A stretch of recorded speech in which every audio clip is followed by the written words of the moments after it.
la nouvelle a frappé de plein fouet le Royaume-Uni.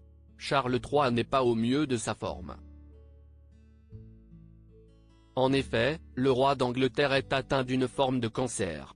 Le 5 février 2024, Buckingham Palace a fait l'annonce afin d'éviter que les spéculations n'enflent. Malgré tout, l'état de santé du monarque est au cœur des discussions.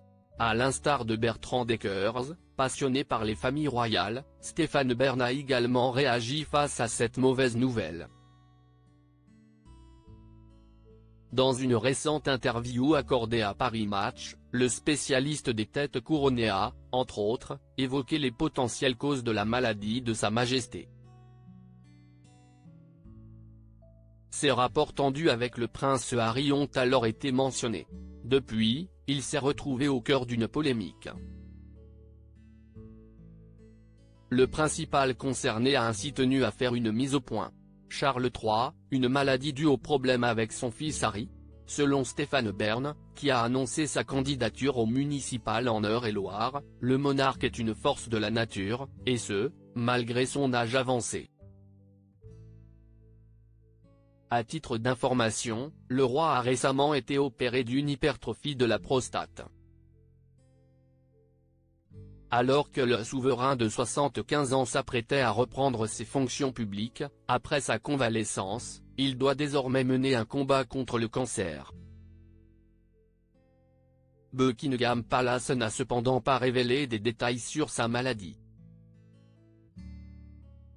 Alors forcément, les théories et spéculations vont bon train. L'écrivain franco-luxembourgeois s'est aussi prêt à cet exercice au micro de nos confrères de Paris Match. Je pense davantage que les cancers sont provoqués par des chocs et que Charles III en a subi de gros ces dernières années, entre le départ de Harry et Meghan, la mort de sa mère et les nombreuses critiques qui les suivent depuis son accession au trône.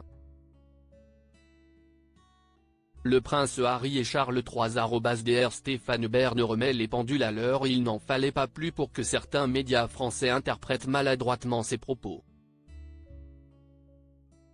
Apparemment, le compagnon de Yori Bayres aurait affirmé que le cancer de Charles III serait dû à ses rapports tendus avec son fils Harry, qui est actuellement à ses côtés, à Londres.